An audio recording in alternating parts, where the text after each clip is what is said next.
Today we are going to learn about the WTO. WTO का full form है world trade organisation. Context क्या था ये important नहीं है, लेकिन व्हाट इज़ द WTO ये बहुत ही इम्पोर्टेंट है. WTO के हम ऑर्गेनाइजेशन स्ट्रक्चर की बात करें तो इसमें दो पार्ट होता है. एक मिनिस्ट्रियल कॉन्फ्रेंस होता है.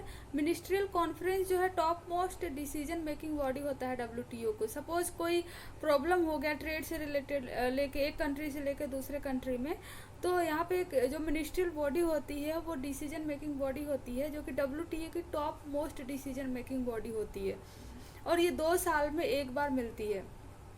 फिर होता है जनरल काउंसिल. तो क्योंकि मिनिस्ट्रियल कॉन्फ्रेंस में जो मिनिस्ट्रियल में बहुत सारे मेंबर्स होते हैं, तो सारे एक साथ ज़रूरी नहीं है कि मिल पाए, तो उसमें उनके बिहाफ में जो काम करता है वो जनरल काउंसिल काम करता है. ये किसी भी पॉलिसी को रिव्यू करता है. सपोज कोई US ने कोई पॉलिसी बना दी ट्रेड से लेके इंडिया के लिए, तो उस पॉलिसी को रिव्यू करेगा और बताएगा कि क्या इसमें प्रॉब्लम है और क्या इसमें सुधार करना है. हम सब्सिडी की बात करें, खासकर एक्सपोर्ट सब्सिडी की बात करें, तो एक्सपोर्ट सब्सिडी किसी भी तरीके का सपोर्ट है गवर्नमेंट के द्वारा जो प्रोवाइड किया जाता है.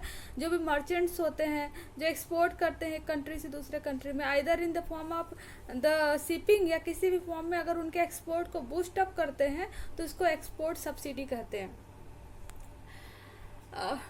डिस्प्यूट सेटलमेंट जो बॉडी होती है WTO के अंदर में हम देखें तो डिस्प्यूट सेटलमेंट बॉडी जो है वो किसी भी 2 कंट्री या मोर देन 2 कंट्री के बीच में अगर किसी भी तरीके का ट्रेड डिस्प्यूट होता है तो उसको रिजॉल्व करने के लिए डिस्प्यूट सेटलमेंट सिस्टम बनाया गया है.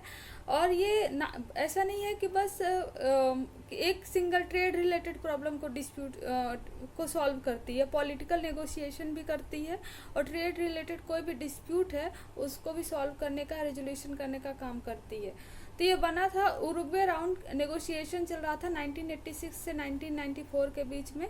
उस समय डिस्प्यूट सेटलमेंट सिस्टम जो है DSS जिसको शॉर्ट में बोलते हैं वो बना था. और हमने देखा कि जो मिनिस्टर होते हैं मिनिस्ट्रियल कॉन्फ्रेंस जो होती है वो हायर डिसीजन मेकिंग बॉडी होती है, उसके बिहाफ में काम करता है जनरल काउंसिल. तो अगर पूछ ले कि general council is the highest decision making body of the WTO, yes, क्योंकि वो तो मिनिस्ट्रियल कॉन्फ्रेंस के ही बिहाफ में काम करती है और ये भी सेम ही डिसीजन ले सकती है. इसलिए जो है कि ये उसका इसको भी कहा जा सकता है कि general council is the highest decision making body of the WTO. फिर जो इनका डिसीजन लिया जाता है वो हम देखें तो रिवर्स कंसेंसस मेथड के बेस पे लिया जाता है. और अपलीट बॉडी की बात करें, सपोज कोई सेटिस्फाइड नहीं है, जो भी कोई सपोज वो कंट्री है और उसने जो है ड्रैग किया उसको WTO के अंदर में कंट्री ए ने कंट्री बी को, और वो सेटिस्फाइड नहीं है तो वो अपील कर सकता है. उसके लिए एक अपीलिएट बॉडी है जो 7 मेंबर्स की होती है और ये परमानेंट बॉडी होती है. तो क्वेश्चन पूछ सकता है कि अपीलिएट बॉडी इज परमानेंट और नॉन परमानेंट. तो अपीलिएट बॉडी जो है वो परमानेंट मेंबर बॉडी होती है और इसमें 7 मेंबर्स होते हैं. और मेंबर जो अपॉइंट किए जाते हैं वो 4 साल के लिए अपॉइंट किए जाते हैं, और इनका जो अपॉइंटमेंट होता है वो पॉजिटिव कंसेंसस मेथड मैकेनिज्म के बेस्ड पे होता है. और ये 4 साल 4 ईयर एक बार जो अपॉइंट कर दिया गया वो 4 साल के लिए काम करता है.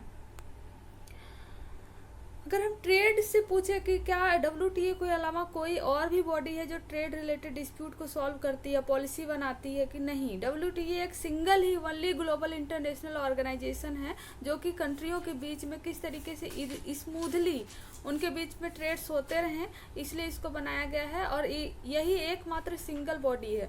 और इसमें टोटल देखें तो 164 मेंबर्स हैं. पूछ सकता है कि WTO में टोटल कितने मेंबर्स हैं. अभी 2019 तक जो है इसमें टोटल 164 मेंबर्स थे. WTO को ऑफिशियली जो है 1 जनवरी 1995 को जो माराकेश एग्रीमेंट हुआ था उसके अंतर्गत इसको लेके आया गया था. उसके पहले general agreement on tariff and trades हुआ करता था, उसको रिप्लेस करके फिर WTO को लेके आया गया था. इसका सेक्रेटरीट जो है वो जेनेवा में है. जेनेवा जो है वो स्विट्जरलैंड में है. ऑब्जेक्टिव हमें पता है WTO का क्या है कि ये इंश्योर कर सके कि एम्प्लॉयमेंट के लिए इंश्योर कर सके, लिविंग स्टैंडर्ड के लिए इंश्योर कर सके, और कैसे जो है कि ग्रोविंग वॉल्यूम कैसे इफेक्टिव जो है एक कंट्री से दूसरी कंट्री में क्या डिमांड है, कैसे वहाँ से सर्व किया जा सके, कैसे ट्रेड किया जा सके, गुड एंड सर्विसेज का ऑप्टिमल यूज के बेस पे इसको प्रोवाइड कराता है और उसके डिस्प्यूट को भी सॉल्व कराता है, और कैसे सस्टेनेबल जो है डेवलपमेंट हो सके इस पे भी WTO फोकस करता है. Thank you.